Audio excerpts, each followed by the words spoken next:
Hello everyone, this is Steven from the Even Steven channel, and today's video is going to be about the Walther PPKs.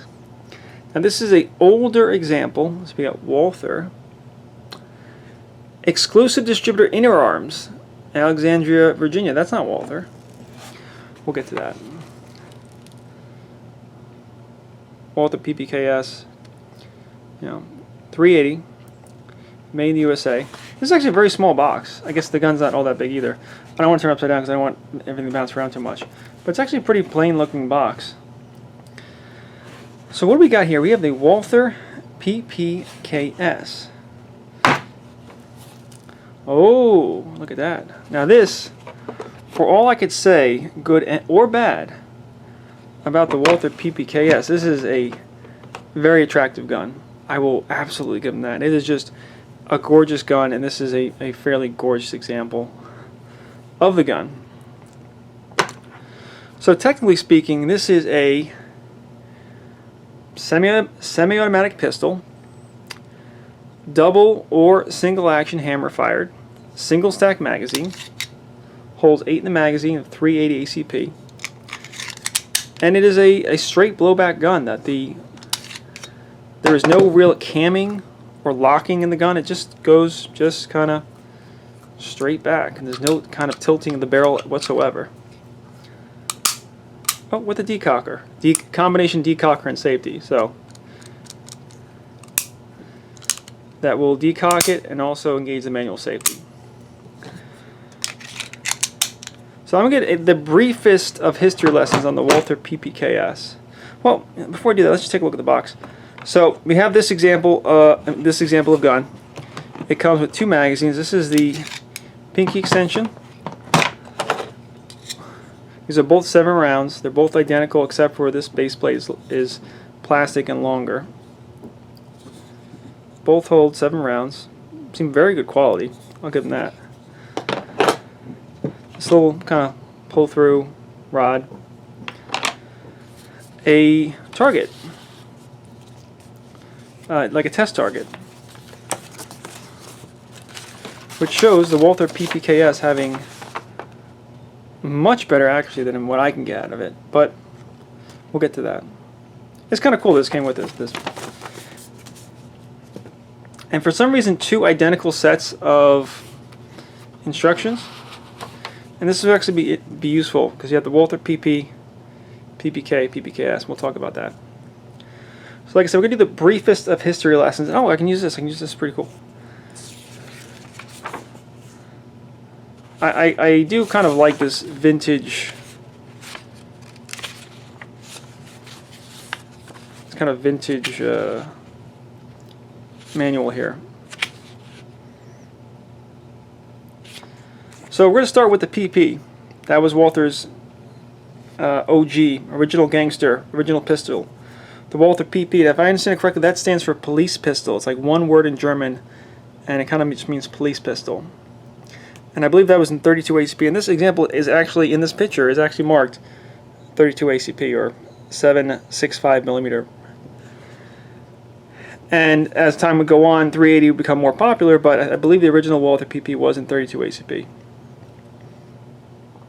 Now, Walther realized, hey, this is pretty nice, maybe come out a smaller one. So Walther decided to create the Walther PPK. And the Walther PPK is pretty much similar to the Walther PP, except that the grip's a little shorter. I think it holds 1 less round capacity. And the barrel's a little shorter. And the K in PPK, as I understand it, does not stand for curs, which is what I assumed it stands for. It stands for like criminal with a K. And I guess it's supposed to be like police pistol detective, like a slightly smaller version of the PP, which isn't that big to begin with. Now, unfortunately for the PPK and the PP, United States importation laws changed, I think around 1968. I think it was the Gun Control Act of 1968, and that changed the importation laws of firearms. So the United States said you can't bring the Walther PPK in anymore because it doesn't have enough sporting, it's not a sporting pistol, which, okay, alright. I don't know what you consider a sporting pistol. Any gun is a sporting pistol if you enjoy shooting it, but alright. So Walther said, here's what we'll do. We'll take the Walther PP grip, the full-length grip, and put the PPK slide on it, and that's how we get the PPKs, and that S stands for sport. So the full name of the gun is model, which is interesting how it's 2 L's in there. I assume it's a European thing. Model PPKs, caliber 9mm Kurz, 3.8 ACP. And the PPKs is police, pistol, detective, sport. Alright. So enough history. Let's get a good look at the gun. And again, it is simply gorgeous. It says Interarms on there, Alexandria, Virginia. Now my understanding is from 1978 until 1999. This was produced by a company called Ranger Manufacturing, not by Interarms themselves, by another company who made these guns, and Interarms put their name on it. They made these guns under license in the United States, because I guess there was a time where that was easier and made more sense. Today, Walther makes all of their guns, or at least they make the Walther PPKs and all these guns in the United States themselves. Now we could date this example. I assume this is the date, because what it says right, I gotta pan up. What it says right here is 8, if I can get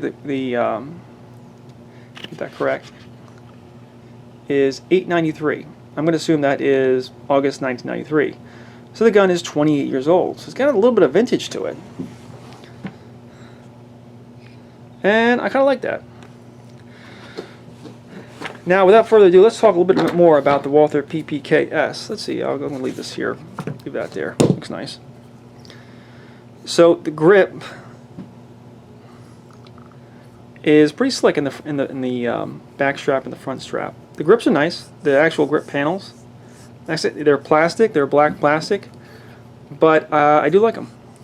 Now, ergonomically, the PPK takes a little bit of a hit, because today what we as shooters want to do is we want to get our hands as high up on this gun as possible. The gun doesn't really like that. The gun wants you to kind of hold it lower. I think this was designed maybe 100 years ago, the Walther PP, at a time where people fired one-handed, and if you're going to fire one-handed, you're going to tend to hold the gun lower. Now, you can still do it, but you get kind of weird with it, and you got to find the right spot, and it just, you gotta make a conscious effort to hold the gun a little bit lower than maybe you're expecting. So the grip is not terrible, but not what we consider great by modern standards.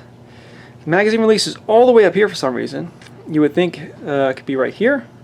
That big spot where a magazine release could be, it's all the way up here.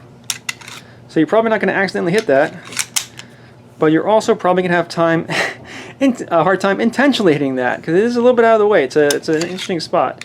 It's also not reversible. You got the manual safety, combination manual safety and decocker, like I mentioned. Hammer. The interesting thing about the hammer is, see how it's up like that and there's a cut in the hammer? That is for a loaded chamber indicator. That when there's a cartridge in here, this will come out much further. Not a ton, but a couple more millimeters, and be much more obvious that the gun is loaded. I just found it interesting. Someone put a lot of thought into this. So while we're there, let's look at the sights. They're kind of busy. You see you got in the back, rear sight, you got these two almost kind of wings. Then you have the orange stripe in the back, and then the orange dot in the front. It's not the worst sight picture ever. It just seems a little busy. However, it's usable. Very nice roll marking. Very nice lettering on the side. Very well done. Slide serrations in the rear. None in the front. You know. Very nice machining. These are basically just glare reduction cuts. And the machining on this is just gorgeous. I mean, the machining on the whole gun is just gorgeous, to be honest. Trigger guard, trigger, no provision for light, laser, all that stuff. You know, that's. I guess we'll do a very, very quick takedown. And first of all, make sure the gun's unloaded. I did skip something, that there is no slide release on this gun. So we'll go back and take care of that before I take it apart. There is no slide release, which actually I don't mind. So gun locks open when it's empty. So it locks open when it's empty. The only way to let the slide go forward is to either put a magazine that's loaded, put a loaded magazine in, and pull back on the slide, or take the magazine out. And you have to pull back. You kind of have to yank it because it's moving a very short distance and has a lot of resistance, and the spring that's in here has a lot of resistance against you pulling it. But like I said, a very quick takedown. So this is interesting. You got basically this right here, and this is something that you can kind of move to the side and kind of get it. I'm actually just kind of just putting my finger in the way there. See, that'll do the trick just fine. You're gonna pull back on the slide, lift up, and ease it all the way forward. Oh wow, okay. And that will reveal the fixed barrel, pretty hefty recoil spring, and nothing else too extravagant or crazy. If you've ever seen like a Makarov pistol or other 9mm Makarov pistols like the CZ82 or 83, they borrow a lot from the Walther PP, PPK, PPKs. Machining is very nice. There's a little bit of oil in there, a little more than it should be. But just the machining of the gun is quite excellent. I have to give them that. If nothing else, the machining is very well done. Oh, make my finger there. And you're going to pull back as far as you can with the slide on. Put it back on. Oh God, it's going to get... There we go. There we go. That's not the hardest thing ever, but it's also not the easiest thing. You don't need any tools. So, alright. So how's the trigger pull? Well, double action is a little weird. Because in double action, if you look at it, it kind of surprises you. Like actually just firing the gun, it kind of goes off before you think it's supposed to. So that takes a little bit of getting used to. It's like, oh shit, you surprised me. And single action, where you'd be just shooting most of the time, it's fine. It's fine. It's not too heavy. Could be a little lighter, but it's pretty crisp, and there's not a whole lot of take-up or anything in there. Now, my last video, I don't know. I'm trying to think of what to put underneath this gun. I'll put that. My last video was about the Marlin 1895 SPL, and I didn't have a whole lot to say about it. It's like, yep, it's a great gun, go buy it, it's great. This gun, while the Marlin 1895 was, I called it the iconic, I think I called it the iconic, Hollywood gun that delivers. I consider this the iconic Hollywood movie gun that disappoints. This gun has been a little bit disappointing for me, for a couple of reasons. First of all, you really have to grip it lower than you're expecting. You really got to grip it tight.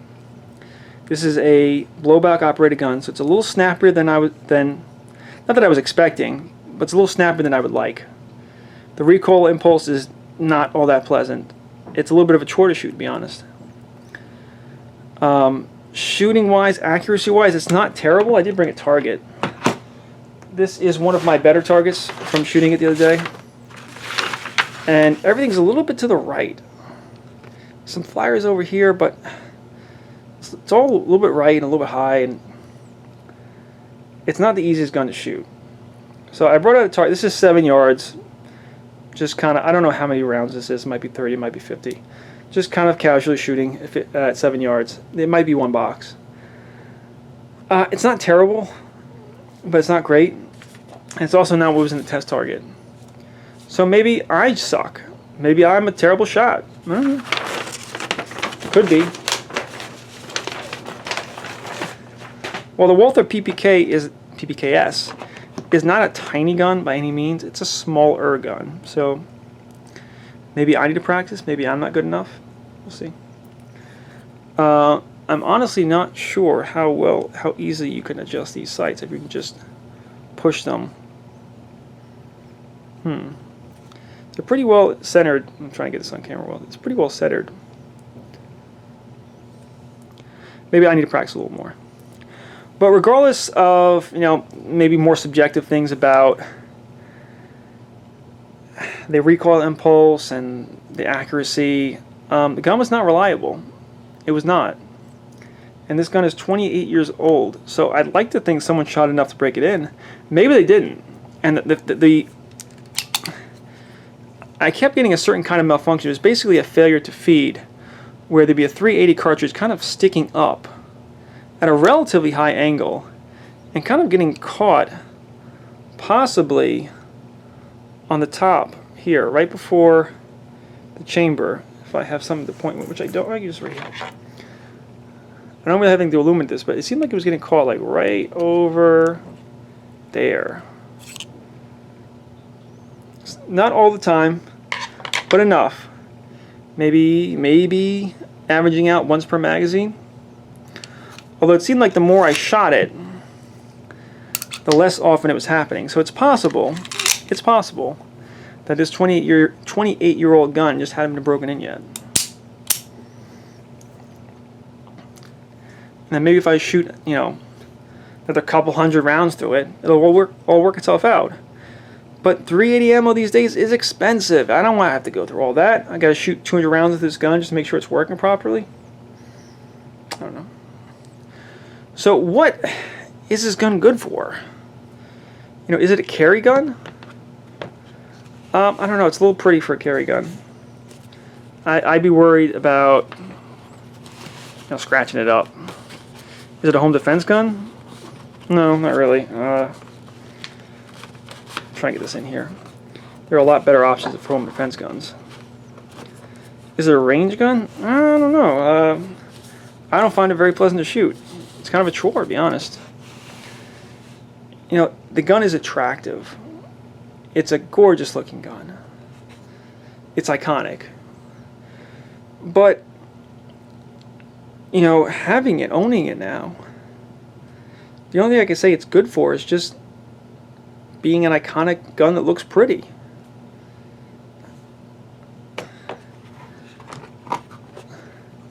Which it does. So I don't want to be too hard on it. It's possible that a little practice I can get my accuracy where I need to be. Maybe I could tighten those groups up. Maybe I could work on where my hand is. Maybe I could shoot a little bit, and maybe the reliability will kind of work itself out. But honestly, it's a gun that I feel really doesn't have a purpose other than being cool. And sometimes being cool is enough. So if you want a gun that's just, yeah, this is cool, this is awesome. Yeah, I know it might not be the best gun ever, but I just got to have it. Yeah, sure. I'm just saying it's not very practical. And there are other guns that will be better suited for what you might want in a very practical way. So I guess that's it. That's all I have to say about the Walther PPKs, a gorgeous looking example of machine work, an iconic Hollywood movie gun that just honestly disappointed me a little bit. And this is Steven from the Even Steven channel. Thank you and goodbye.